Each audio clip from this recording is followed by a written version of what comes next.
Greetings and salutations, this is Brian from Mechbladestudios. Today we're going to take a look at... Holy crap, thanks a lot guys. Anyway, today we're looking at another piece of media that has to do with giant robots, and one that people have actually heard of. This is Darling and the Franxx. I swear, these names get stranger every year. Directed by Atsushi Nishigori of Gurren Lagann and Idolmaster fame, and written by Naotaka Hayashi, Darling and the Franxx is an anime which ran from January 17th to July 7th of 2018. The basic premise, if you can call it basic, is that these giant techno-organic creatures called klaxosaurs have wiped out most of humanity, which moved into these giant domes called plantations. In an attempt to take back Earth, these plantations train kids to pilot mechs called Franxx, in male and female pairs. This can only end well. Our hero, who recently dropped out of this program due to his inability to pilot anymore, encounters a girl with red horns named 02, okay, we're going to talk about names later, who fall in love with each other. Together, these two are able to pilot one of the most powerful Franxx ever developed, Strelitzia. The show chronicles the lives of the parasite squad of Plantation 13, Hero and 02 included, and their fight against the klaxosaurs. The first half of the series is rather straightforward. We get Monster of the Day situations where Squad 13 has to destroy a klaxosaur of usually increasing size. These fights aren't the point of the series, though. It's about the interpersonal drama of the kids of Parasite Squad 13. Parasites or pilots, I don't get it either. We have Hero, the curious dropout turned vital asset, Ichigo, the squad leader with a huge, thinly veiled crush on Hero, Goro, not that one, Ichigo's partner and Hero's best friend, Zorome, the loud brash guy, Miku, not that one, the local tsundere and Zorome's partner, Mitsuru, the guy with an inferiority complex involving Hero, Ikuno, the local kudere, an actual one, not just a side girl, and Mitsuru's initial partner, Futoshi, the fat guy, and Kokoro, not that one either, the nice girl and Futoshi's initial partner. Joining them from a Spec Ops team called the Nines is the one and only 02, a genetic human klaxosaur hybrid who falls in love with Hero, calling him her darling. Jokes aside, if some of the names sound like number puns or other derivative terms, it's because the former is true. None of the kids from this or any of the other plantations are given regular names, just code numbers. Hero, being an aberration among aberrations, came up with names for himself and his friends. The animation looks fantastic, with colorful and memorable character designs that thankfully avert same-face syndrome, and that's not even taking 02 compared to the humans into account. I also happen to like the little detail that the girls' uniforms have X's and the guys have Y's like the chromosomes they each have, but this gets thrown out in their ceremony outfits, unfortunately.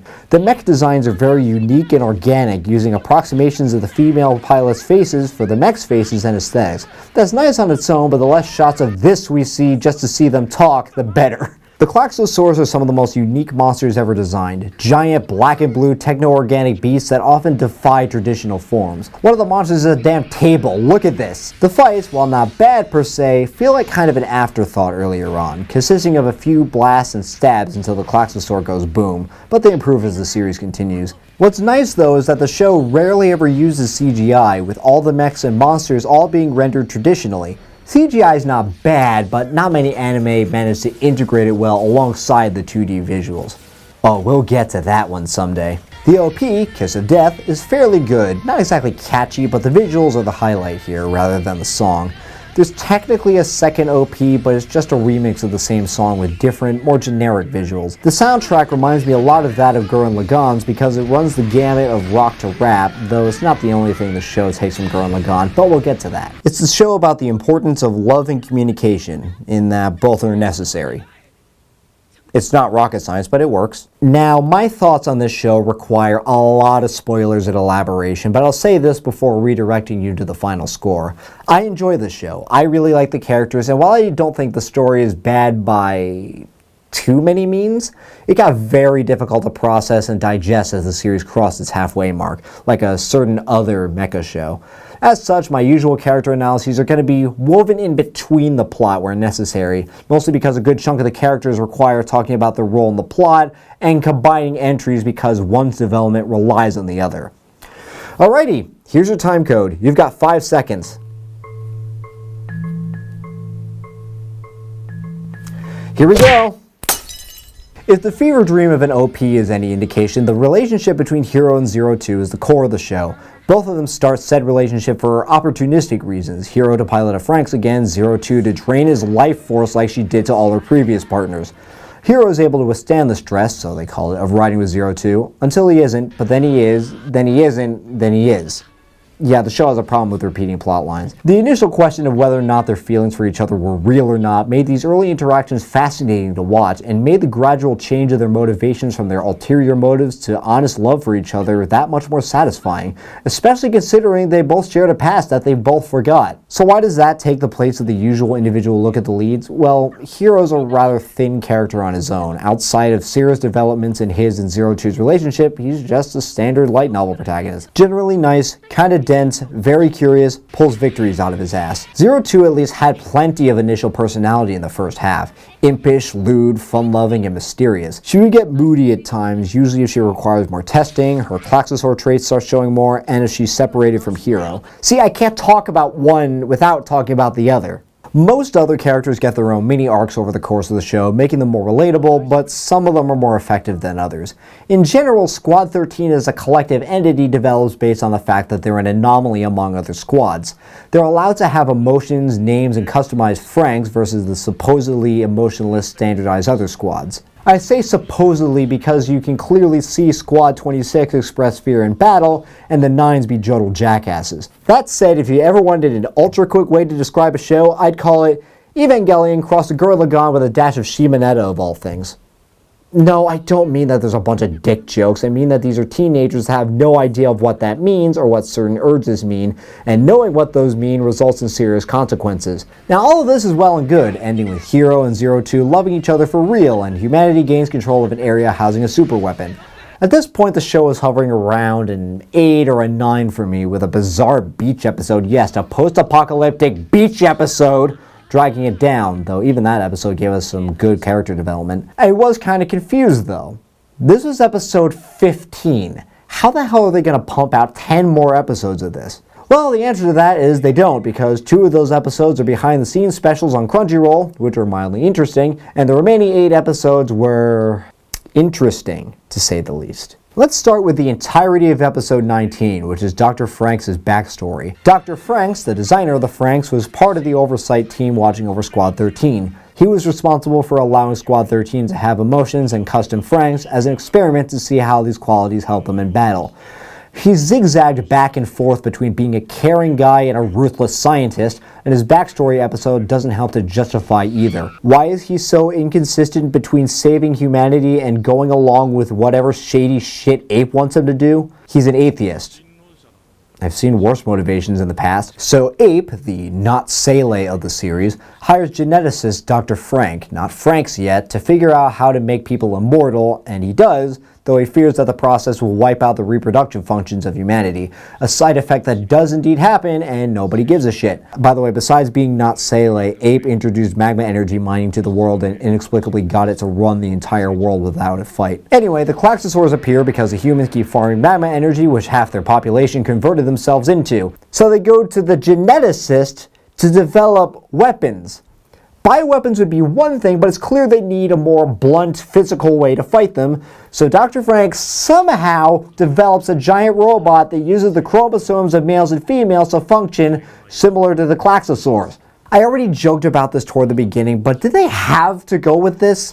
What was stopping them from just developing giant robots that didn't use chromosomes? All the humans have to do is stab a core, not interface with the Klaxosaurs. Regular robots would cut down on all the most of the emotional variables required to pilot them. This also gets into the same reason why Transformers Energon's power linking was stupid, because of 2 robots combining, or in this case 2 pilots each Franxx, mean less units to fight the bad guys. Why would you do this? I mentioned earlier that Darling and the Franxx bore similarities to Evangelion and Gurren Lagann. The deconstruction, the idea of teenagers being forced to do all the dangerous fighting, and the certain aesthetics of the former, and the wacky mecha designs, crazy monsters, and extreme scale of the latter. The second half goes full-on copy-paste mode. The beast mode that mechs have, the shady higher-up group that's only having the squad fight the monsters for their own ulterior motives, the super spear weapon integral to said motives, the plan to ascend humanity beyond corporeal forms, the beams of light of said ascension, and the sudden jump to space. Granted, while Ape turning out to be evil was foreshadowed from word go, at least they went with only some of Ape being evil by way of a third alien faction called Verm that came out of nowhere.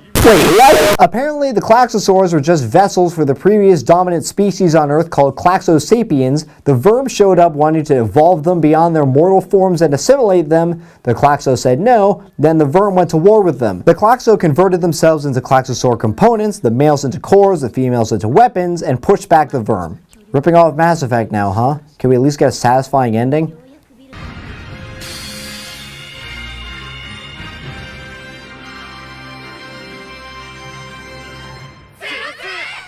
That's not a good start. I love ridiculous final forms as much as the next guy, but this is just silly. Anyway, is the ending good? It depends on how you feel about stakes. If you're the kind of person that likes all the characters and wants to see them all make it out alive, then you get that. Almost. Hero and Zero Two take the fight straight to the Verm and blow up their home world, despite the Verm shtick being that they have no physical form, dying in the process, but at least their souls get to fly through space together until they somehow return to Earth many years later and get reincarnated. That's not even getting into the ridiculousness that is Zero Two's consciousness getting stuck inside Strelizia Apis with her normal flesh and blood form becoming catatonic and later turning into stone, and her statue gets used as a transmitter for everyone on Earth to try to wake up Hero after succumbing to the stresses of flying with Zero Two again, with Verm interference, but still. Ichigo is a character I imagine a lot of people like and a lot more despise. For her small stature, she's kind of a firm leader without being over the top about it. Unfortunately, that's the long and short about her character before talking about the obvious. Her infatuation with Hero comes from their early years, where he told her it was okay to be different, a bold statement in this sort of world. He also gave her her signature hair clip. She's not very good at confessing, constantly getting interrupted by something. Honestly, I thought most of what she did to try to win Hero came across as more creepy than anything Zero Two did, and she was sapping his damn life force at one point. Zero Two's being transferred back to the Nines? Go for the kill! Goro grew up trying to do everything himself, never asking anybody for help. This honestly isn't shown very well by the present day outside of his focus episode because he ends up being just the supportive, go-with-the-flow guy for most of his appearances. He develops feelings for his partner Ichigo despite the latter's obvious interest in Hero, though each time she confesses to Hero or otherwise gets turned down, he just sort of takes it in stride, like, okay, that's cool. His newfound understanding of love and his love for Ichigo actually got him in trouble when he ejected her from the Franxx in order to protect her. He does ultimately win Ichigo's heart, so good for him, I guess. Zorome is loud and annoying, constantly arguing with Miku. He dreams of being an adult, though some of that gets blunted by his focus episode where he and the rest of the squad go to Plantation 13 City, and he gets separated from the rest of the squad, where adults are revealed to be asocial lumps that eat their food from IV packs, get their happiness from machines, and don't even talk to their own partners. This isn't exactly followed up on given how the only adults ever regularly shown are Squad 13's caretakers and Dr. Franxx. Ape doesn't count, they wear masks, so we never really see what his expectations of adulthood even were. The episode tells us more about society than how it affects Zorome, who retreats to the background after the episode aside from arguing with Miku. Speaking of, Miku suffers in the development department. She's a local tsundere that instigates the inane but still entertaining male-female civil war and only learns to lighten up and stop arguing with Zorome after discovering that the empty rooms in the house belong to the previous incarnation, dead incarnation, of Squad 13. She learns life is short, so why fight for no reason? A to B in the span of one episode. Suffering even worse is Futoshi. He's fat. He's sad when Kokoro switches to being Mitsuru's partner. He tries dieting and becomes bulimic. This isn't resolved on screen. Moving on, Mitsuru is rather interesting. He's the calm and disinterested guy, or tries to be the calm and disinterested guy, but he harbored a dislike for Hero after letting him down on the promise to pilot a Franxx with him for reasons ranging from the Franxx only allow that for the Nines to Hero's falling scores after trying to run away with Zero Two. Mitsuru himself never really had high scores himself, requiring an injection to increase his parasite potential. He and Hero eventually patch things up and Mitsuru ends up in the background until the point where Kokoro becomes his partner. Kokoro's the nice girl of the squad until she decides to become Mitsuru's partner, but that was about it. She was the one who decided to help out Mitsuru, who is having trouble cooperating with Ikuno by becoming his partner, which seems to work out. It also turns out they share a secret area they go to clear their heads. Kokoro falls in love with him and following a book on human reproduction she found, tries to bed him. Okay then. It takes a while for Mitsuru to go along with it, given the aforementioned lack of knowledge on the subject. Squad 13 holds a wedding for them, Futoshi officiating, but Ape storms their base, abducts the happy couple, and wipes their memories. Can you tell this plotline is from the second half yet? They stumble through their wiped memories trying to figure out who the other is, and Kokoro's repeated vomiting reveals she's pregnant, and thus unable to pilot a Franxx. Mitsuru doesn't have to stay during the final mission to space, but he decides to stay with Kokoro. Ikuno spent most of her time in the background initially, usually reading. She never really had any in-universe chemistry with either of her partners, which makes me wonder how she was able to operate a Franxx at all. As it turns out though, she's into girls. Ichigo specifically. It was even foreshadowed in the Partner Shuffle episode where she requested to have Ichigo as a partner, but a startup test revealed that 2 girls can't pilot a Franxx. This development explains why she's so withdrawn. Her preferences are not allowed in this world, not just on a taboo level, but on a life and death level. See what happened to Mitsuru and Kokoro for discovering regular reproductive practices. Who the hell knows what would have happened to Ikuno if word got out. Overall, I give Darling and the Franxx a 7 out of 10. The first half strong writing, likable characters, and unique aesthetics more than make up for the weaker second half, which suffers from obvious twists, nonsensical backstories, and enormous amounts of information being thrown at the audience at once.